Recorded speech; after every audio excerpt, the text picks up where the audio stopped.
Hey everybody, so episode 7 of Teen Wolf Season 3 aired last night, and it was a pretty crazy episode, if I do say so myself. We start off the episode, Scott's mom is working at the hospital, and Scott shows up to give her dinner. The hospital is just, there's a big commotion going on, because there was a 10-car pile-up, and the attending doctor isn't there, and he's missing. And the on-call doctor, Dr. Hilliard, hasn't showed up yet.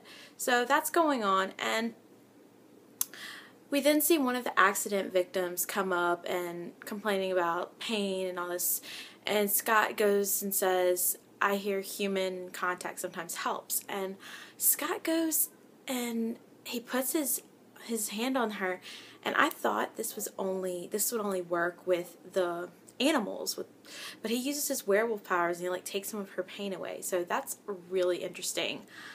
The next thing that happens, we see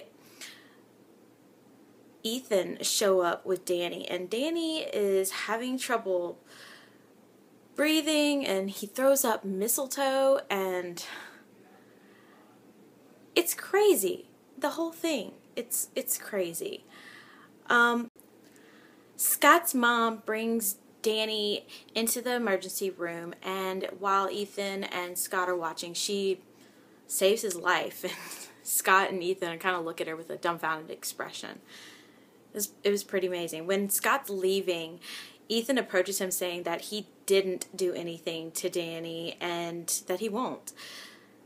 Scott, he doesn't trust him, and he doesn't trust his brother, because of how close they're getting to Lydia and Danny. And Ethan says, we wanted to figure out who was most important to you, and they figured out it was Lydia.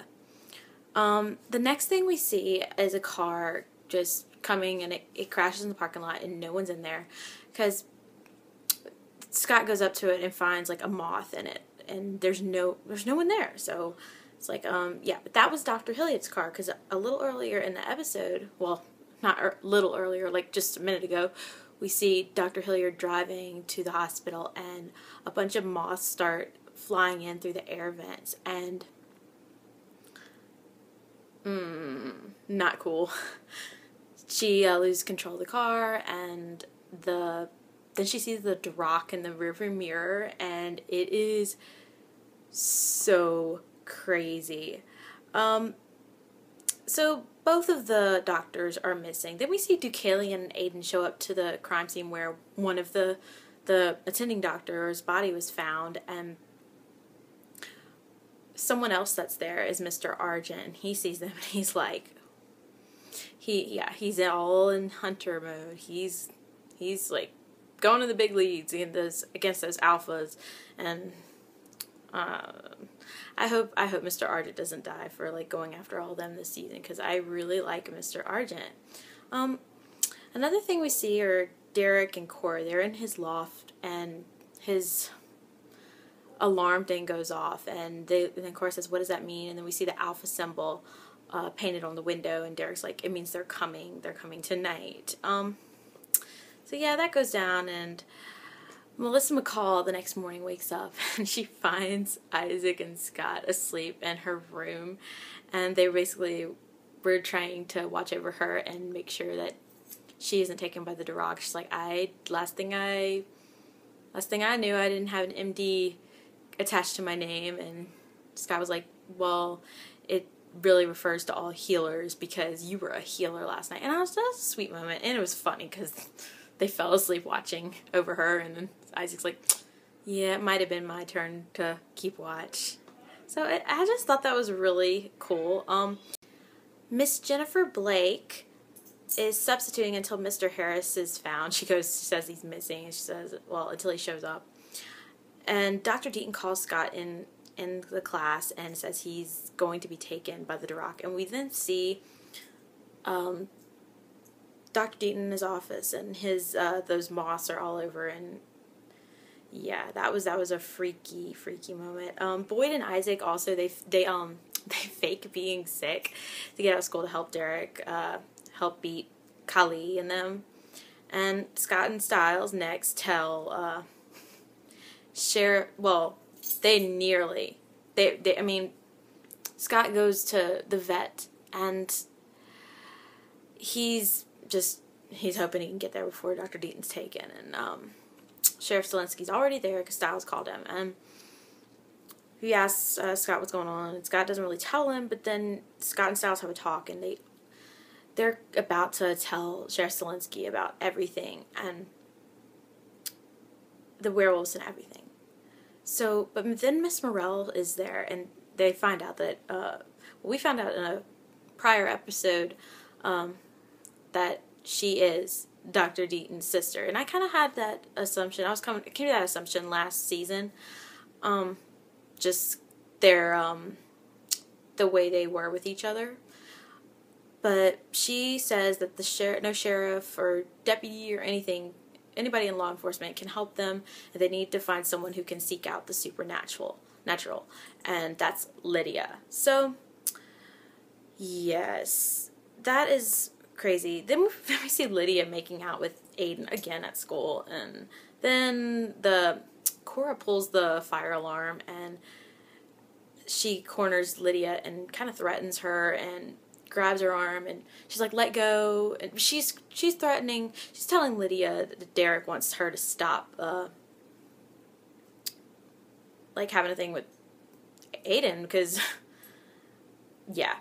he's the enemy.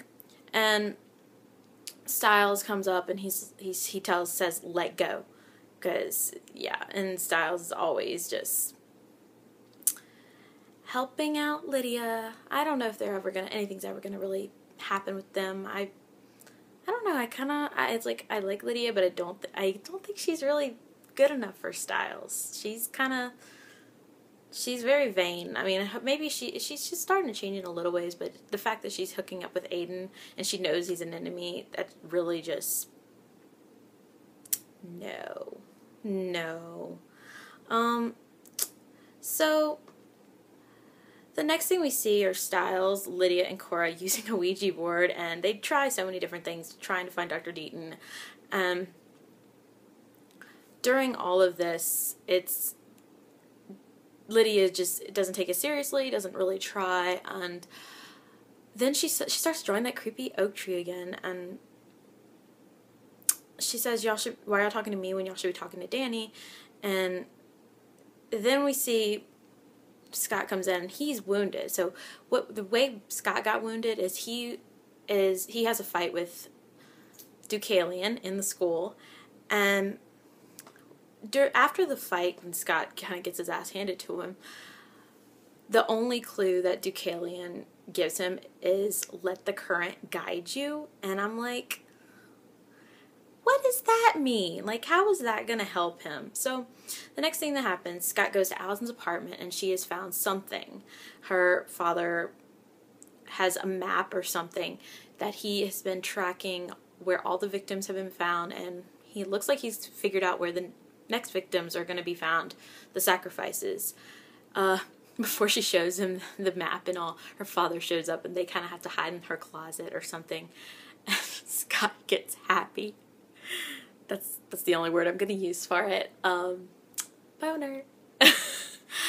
So they're in there, and they nearly kiss, and it's a very awkward moment, and they don't really get that full kiss because they start to like run into stuff, and yes. So after she shows him all the map stuff, and we go back and we see Styles goes and he sneaks into Danny's hospital room and starts digging through his bag, and Styles is telling Danny that he's dreaming and all this stuff, and Danny's like, why would I be dreaming about you digging in my bag? And Styles finds this report, and it is something about currents and stuff in Beacon Hills, and it's really confusing because I don't understand it. But basically Mr. Harris knew something, and he told him to stop, that the report didn't really suit his class, and the subject matter. So yeah, that happens, and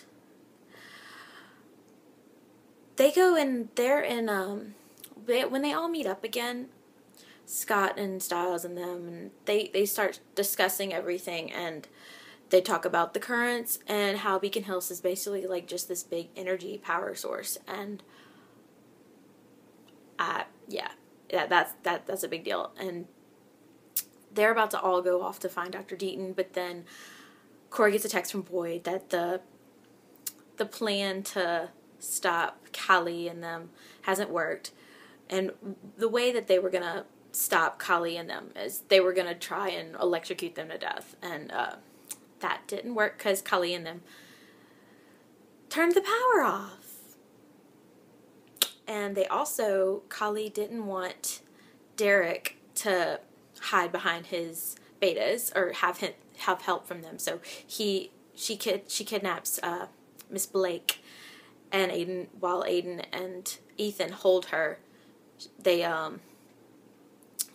Isaac and Boyd back off, and then they start their whole big fight.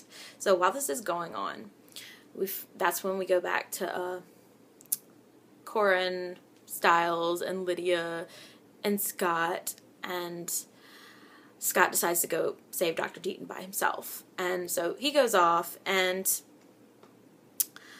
during that, Scott finds Dr. Deaton surrounded by mountain ash. Scott tries to save him, but he can't because he can't get past it. While trying to get past it, we see the scene that we saw in like that big trailer that it came out before the season, and his eyes slowly turn from gold to red, and Dr. Deaton sees this. Then we see Sheriff Stilinski show up, and he shoots the rope, and that's holding Dr. Deaton up by his hands, his wrists, and he's released. So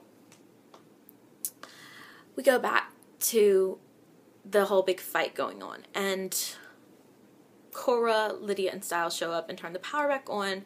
Now, Isaac, when this goes down, Isaac gets a hold of Miss Blake during the fight, and the twins grab Boyd. I can't deal with this. It's Cora,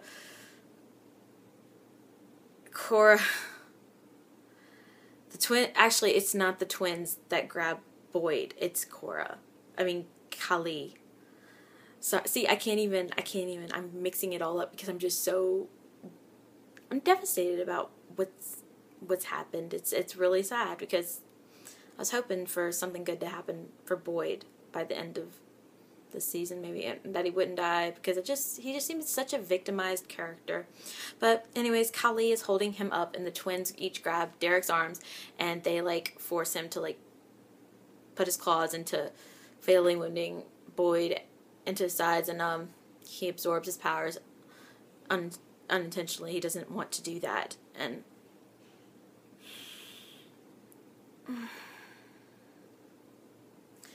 at the end we see Derek crying, and Cora shows up and she cries over his Boyd's body, and it's just Styles goes and tries to comfort Derek, and it's just, the whole thing is really sad. Lydia and Isaac and Miss Blake watch on, and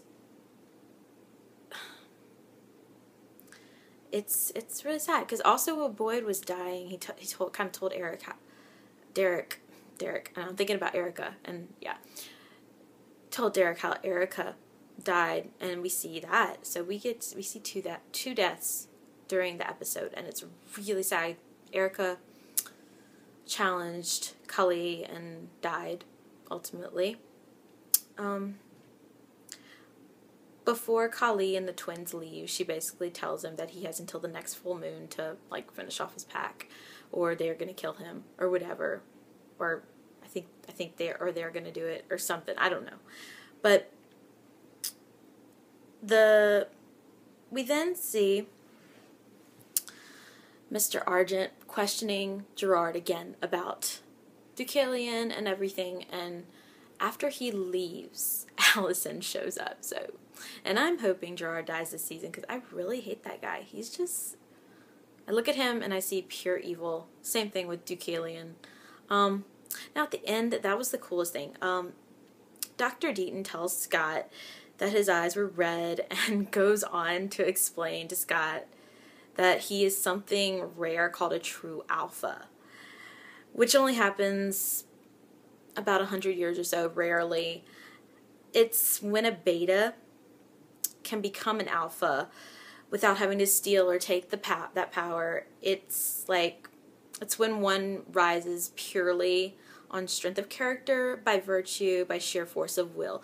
Now, we knew Scott was something special from season 1, and I was hoping just something amazing would happen for him. And this just, Dr. Deaton knew that, he said that he knew from when Scott was first bit that he just had a feeling that Scott was going to be one of these true alphas. And Scott kind of like figures out, Deucalion's not after Derek, he's after me.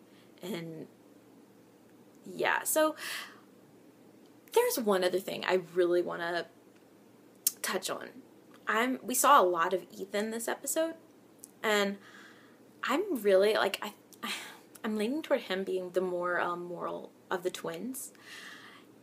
When the twins and Kali are leaving after Boyd getting killed, we see Ethan kind of look back, and he looks kind of just remorseful or pitying about it.